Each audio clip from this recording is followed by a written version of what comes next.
Welcome to It's Our Time. I'm your host, Edidiong Obot, and with me I have the special guest, Fendi Onobun. Did I say the last name right? You sure did. Oh, awesome. So, up? Fendi, tell us about yourself. What schools you go to, what degrees you have, and what's your provision? Degree or degrees? That's fine. And what's your current profession now? All right, so I'm from here, Houston, Texas, A-Leaf. SWAT, you know, put it on the chest. Hey. But yeah, I'm from Houston, born and raised here, grew up in A-Leaf. Currently just wrote this book, Transition. Played in the NFL for 5 years. I'm now retired, so I consider myself a retired NFL/author/entrepreneur, kind of diving into the entrepreneurial sector in the fitness industry. So yeah, you know, that's another transition that I'm making right now. Okay. And what schools you go to? I went to University of Arizona. Okay. Got my bachelor's in business and my minor's in communication. And yeah, I went to U of H and started my master's. Go cool. And started my master's in human resource and business development. So still working to finish that, but that's my education. Okay, so we're going to stay right there on the education. So what made you say, you know what, let me go and get my master's? Honestly, it was a process for me to play football. When I got my degree at Arizona and I finished and got my degree in business, in order for me to continue to play sports and use my fifth year, I had to go as a fifth-year senior. Mm-hmm. As a fifth-year senior, I had to go into graduate school. So it was really an opportunity to start my master's and play football, which led to the whole like NFL thing. Okay. Yeah. Okay. So while you were at your university, which was again, say it again? Arizona. Yeah. Okay. Were you a college athlete then? Yeah, I was a college athlete. I was brought there on a college scholarship, you know, so while I was at Taylor High School in A-Leaf, I was heavily recruited by a number of schools, and I committed to the University of Arizona my junior year. So when I got to Arizona, I was there on basketball scholarship. I was on the basketball team. I played there from 2005 to 2009, and that's kind of where my journey into the pros started. Okay. Yeah. So when you were there, what made you choose to do communications? For me, I knew that, at least I felt like I was a good speaker, but I just had, when I was younger, actually, this is funny, when I was younger, I wanted to get into like broadcasting. Okay. Like sports broadcasting, and like I always kind of envisioned myself like giving the interviews, right? Like a Michael Strahan? Yeah, something like that. But with that in mind, I wanted to make sure that I put myself in the best position to be able to succeed in that field. So it really wasn't a popular plan or degree choice, but I took it and I did it, and it's helped me immensely. I mean, one of the most feared things is speaking in front of people. Right, yeah. You know, a lot of people, they get clammy hands, they get nervous, heart starts palpitating. You know, you have 10 people, 100 people, 5,000 people, you know, 500,000, it doesn't matter, but it's one of the most feared things to do. And I think just my education and getting my minor in communications really helped me out, just speaking in public and doing motivational speaking, talking to kids and things of that nature, especially playing pro sports, being in front of the camera, speaking as well, that helps. So yeah, it was helpful for me. Okay. Yeah. Okay. So you mentioned earlier that you're now an entrepreneur. Yeah. We're gonna touch on the NFL part, but I want to talk about the entrepreneur side. What exactly are you doing? A couple things. So we have a family business. My mom, my dad started this business in, I want to say 2003. Okay. Are you familiar with Jolly Jolly Bakery? Yes, I love their sweet bread. Look at that. Look at her face. Look at her face. You see her face? Listen, quick story. So my folks came from Nigeria, and they're like, oh, we want bread on tea. So I was like, oh, you have to get the Jolly Jolly sweet bread. Like, that's what you got to get and dip it in tea. Yeah. So, yes, sir, that's one of my favorites. That's us. What? That's us. Hey. Yeah, that's us. So my mother and my father, I remember they started the business. I was in high school, and I mean, there was just flour and dough all over our kitchen. Wow. This is when it was just a concept, trying to get the taste and just everything, just the whole concoction together. And I was in school, and by the time I left for college and came back, they had an establishment. The business was rolling. They were doing really well for themselves, and it's just grown. And it's a very, very popular, as you know, it's a popular product in the Nigerian community. Yes, it is. So, with it being a family business, I'm investing into that. My wife and I, we're dabbling into real estate now. So we got a few properties that we're playing with and trying that out. We're also in the fitness sector. Okay. We started a fitness service called Pro Circuit Fitness Solutions, where we basically have a staff of instructors, so like yoga instructors, spin instructors, boot camp instructors, personal trainers, and what we do is we really try to service luxury apartment complexes in the Houston area. Okay. And then we also try to service like high-end hotels as well. Mm-hmm. And we just kind of facilitate, and we staff the trainers, and we send them to the complexes, and we do different fitness events and group workouts and things of that nature. So the business is a little less than a year old. Obviously, the family bakery has been up for about, I want to say, about 8 or 9 years now. Yeah. And as of 2018, we just started getting into real estate. So just a lot of projects, a lot of different things while we're young and kidless. Try to just kind of establish and build some wealth for our family. Okay. Yeah. Y'all, I just got really excited. The Jolly bread is still on my mind. Fire. I'm not gonna lie, hey, true story.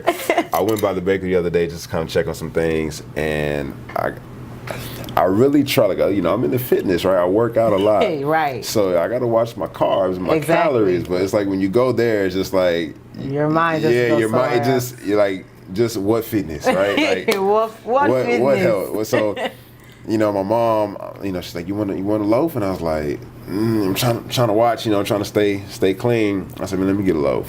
Before I got home, so the bread was gone. And home is straight, West Park Tollway, Beltway 8, I-10 exit. And by the time I got to 10, the bread was gone. I sent the picture to my brother, like, Indeed. I don't know, the whole loaf gone. That's how good it is, though. That's how good it is. That's how. In fact, I even have some bread at home. I can't wait. I cannot wait to That's eat. us. That's us. Praise God. Yeah, Praise that's God. Okay. Yeah. So we're going to touch on some of the things you said earlier, that you are a retired NFL player and you just wrote a book. Yeah. So I have the book here. It's called Transition, as he said. So where can we get this book from? You can get this book on my website, FendiOnobun.com, FendiOnobun.com. You can also get it on Amazon. But if you want a signed copy, go ahead to the website, support your boy, and I'll make sure it's signed and we'll get it sent out to you. And how much is the book? Book is $22.95. That's it, y'all. $22.95. You can get his whole story here. Trust me, you definitely want to read this.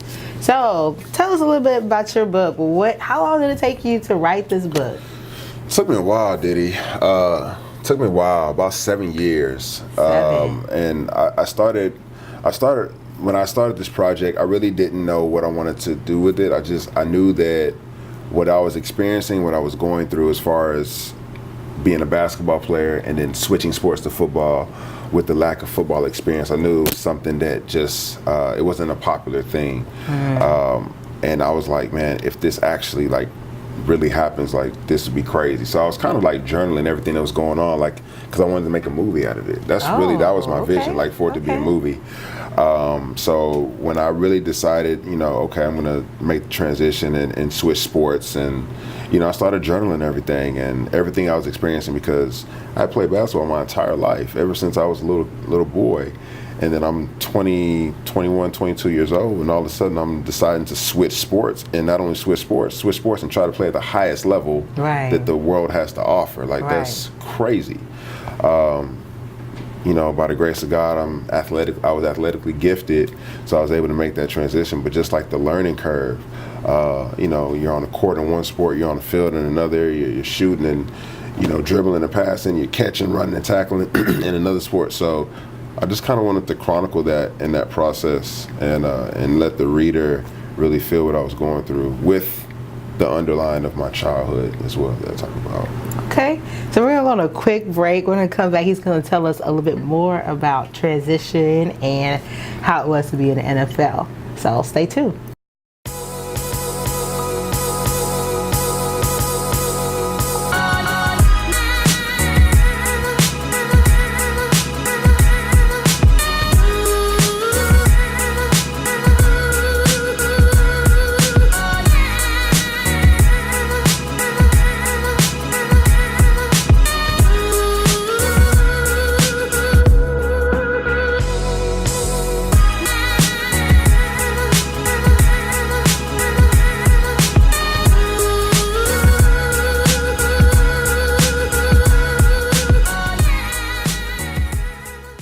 And we're back on It's Our Time. I'm your host, Edidiong Obot, and I'm again with Fendi Onobun. So, more on the book Transition, you can get on his website, FendiOnobun.com, correct? That's correct. Signed, autographed copy, so get it on the website, y'all. And it's only $22.95, okay?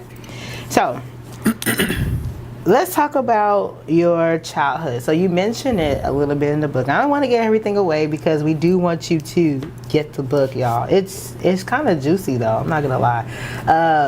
So a little bit about your childhood. I know you went through some different experiences growing up with your parents, and that kind of had an effect on, you know, your adulthood, so to speak, and just kind of growing into high school. So talk to us a little bit about that. Yeah, so growing up, I was actually living off Leewood and Bissonnette. Okay. And it was a turbulent home. And just what I mean by that, just I witnessed a lot of just negativity, anger, you know, yelling, you know, shouting matches. It was never physical, but just, you know, I saw a lot of just like verbal abuse at a very young age. And by the time I was 7 years old, my parents had separated on several occasions and were divorced. Before the divorce, I was actually kidnapped by my biological mother. So I talk a little bit about that in the book, and like I kind of weave that with the story of going from collegiate basketball to the NFL, and it goes all the way back to after my 6th birthday or 7th birthday. My mom told me we were going on a trip. Told me we were going on a trip, and one thing I always wanted to do when I was younger was like go to the beach. So she kind of like reeled me in by telling me we were going to the beach. And obviously at the time I didn't know they had gotten into a big argument. They were actually supposed to meet at divorce court that day. Oh. And instead of going to court, she took me and dipped.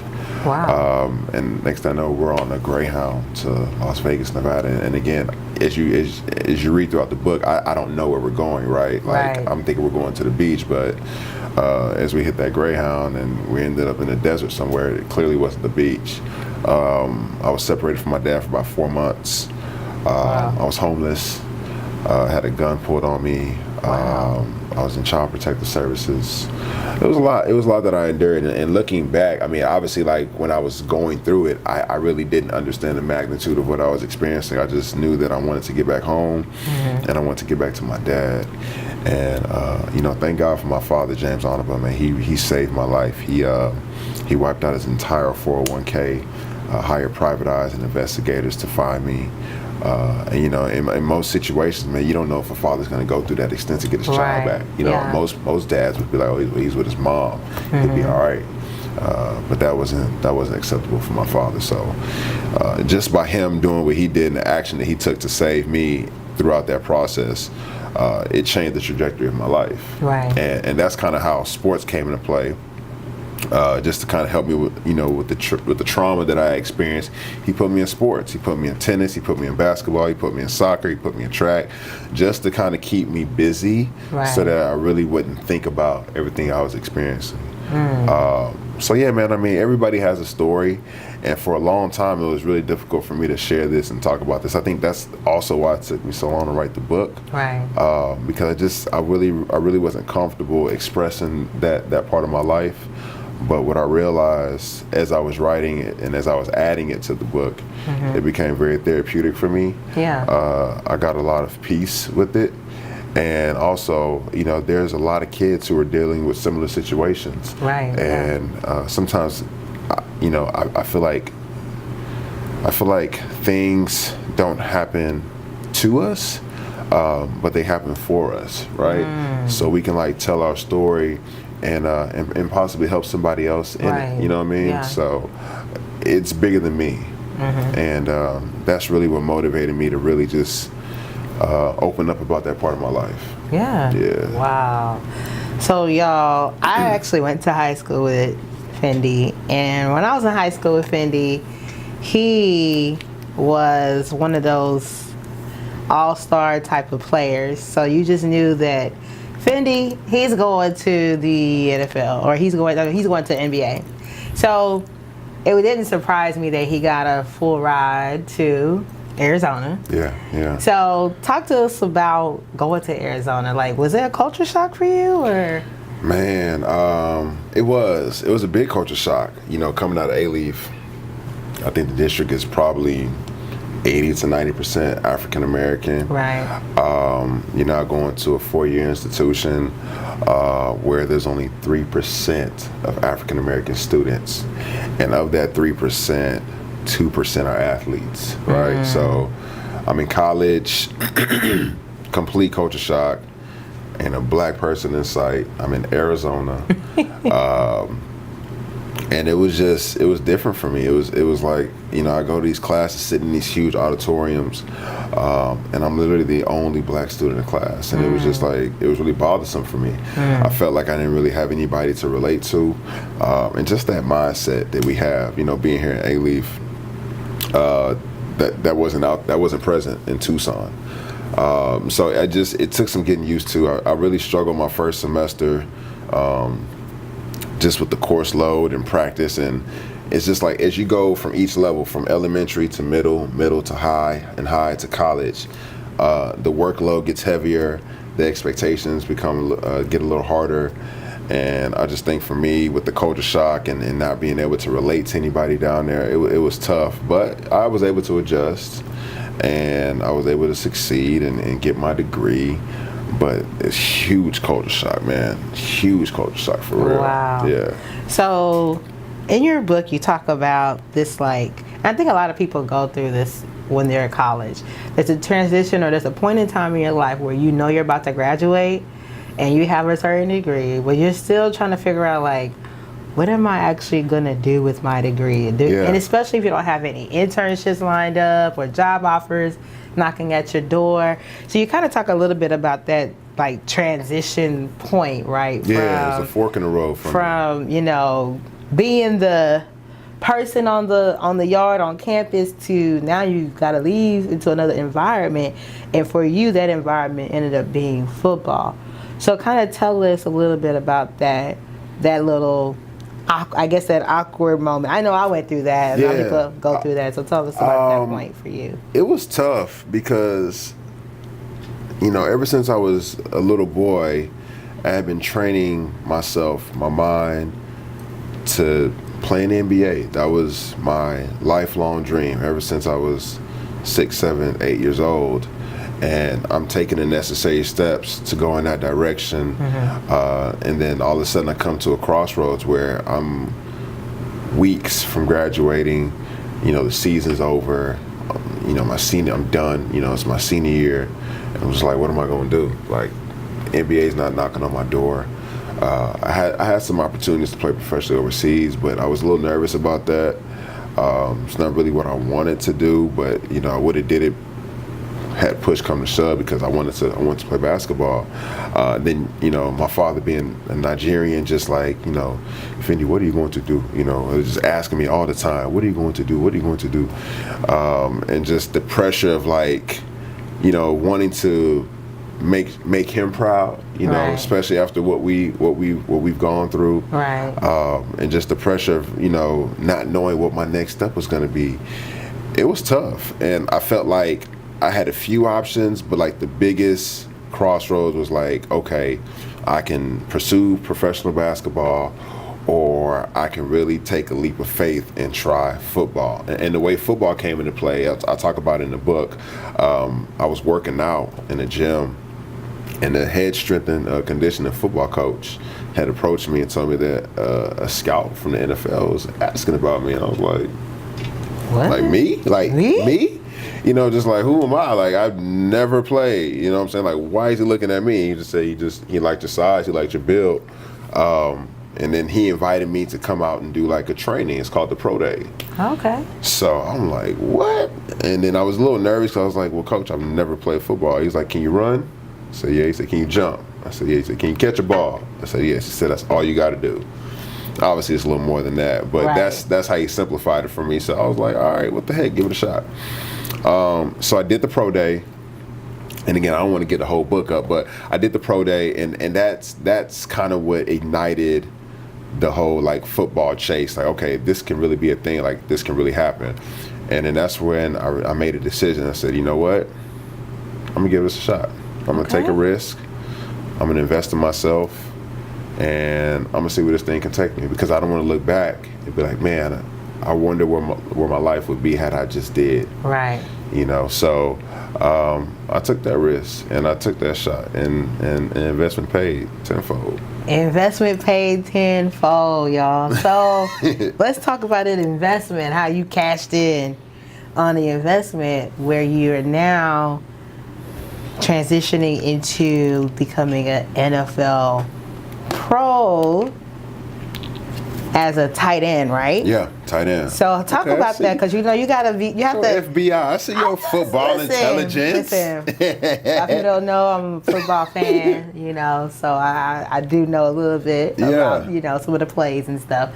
But no, let's talk about the NFL draft, because we know every college student, you know, once they, you know, want to pursue football, you have to be drafted in some way, some form, or you got to get a call from one of the teams if you're not drafted. You know, maybe you're on a practice squad. A lot of people don't know what the practice squad is or what they do.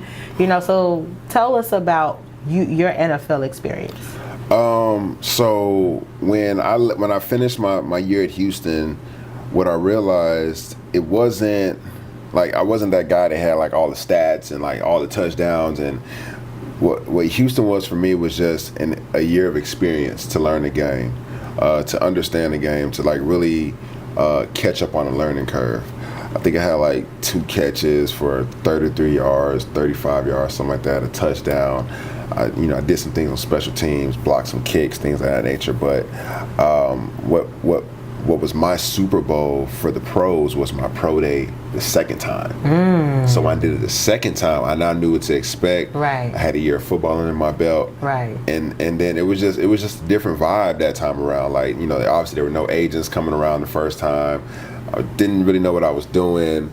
But that second time around, you know, had some agents approaching me. Okay. Had some shoe companies talking to me. I was like, okay, this might be real. Yeah, this might work. Okay. So the second time around, I did a phenomenal job, and that's eventually what led me to getting drafted into the NFL. I was picked up by the St. Louis Rams. Okay. Back when they were in St. Louis in 2010, I was the first pick of the 6th round. Wow. And it was crazy. Y'all, if y'all don't know what that means, that is a really good pick to go 6th round. Some people don't go into like what, 75th or whatever. Well, there's 7 rounds. There's 7 rounds total, and then there's like I don't even know what you call it. It's like a hidden 8th round. Right. But yeah, I mean, I didn't really have the stats. It was God. It was God, because I mean, it's crazy. So I was drafted, and you know, now I'm at another level, right? So like high school, and again, like I'm at the top of the top, and I did not play this sport, right? So I mean, everybody's moving 1,000 miles per hour, everybody's big, everybody's fast, everybody's strong. So like it was just like another learning curve. And that was tough. I'm not gonna lie, that was tough, because now you're a professional, right? And they're paying you a lot of money to do your job, to do a job, and not only for you to do your job, but you're fighting against somebody else to do their job or to do your job, and whoever does the best job is gonna win. So now you're talking about how you feed your family, how you feed yourself. Like there's different motives at this level. There's guys that have been playing this game their entire lives, and here I am coming in 1 year of college football under my belt. Like it's just, you know, you got grown men out there, for real, families and kids and Right. wives, and it's just a completely different situation. So that was another transition in and of itself.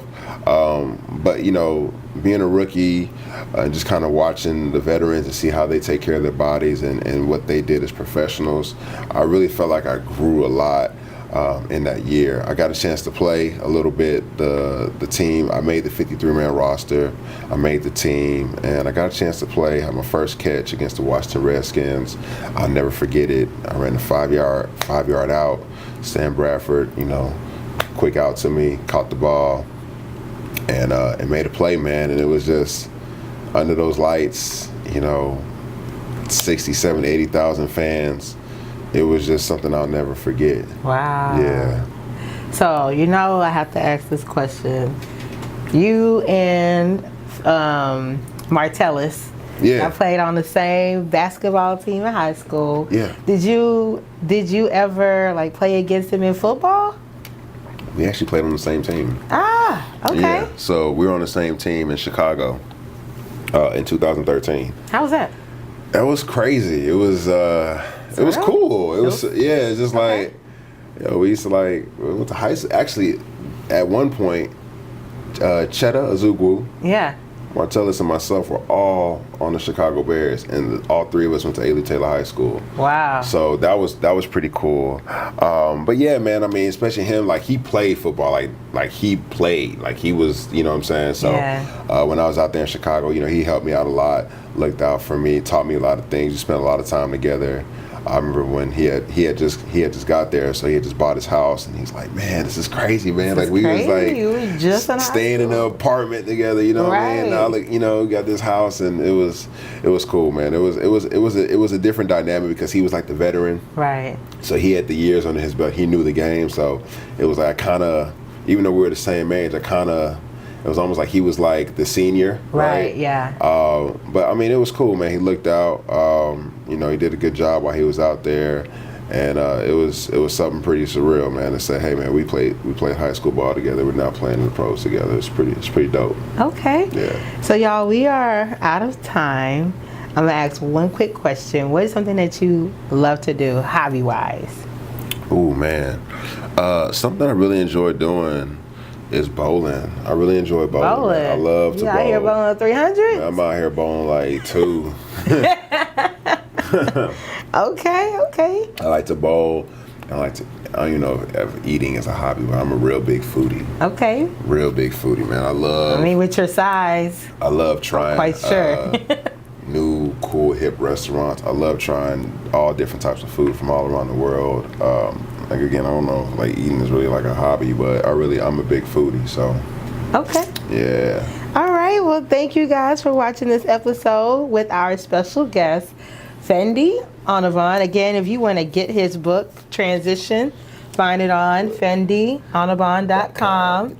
Get you a signed, autograph one now, okay? And you can follow our Facebook page, It's Our Time, and our Instagram at It's Our Time Talk Show.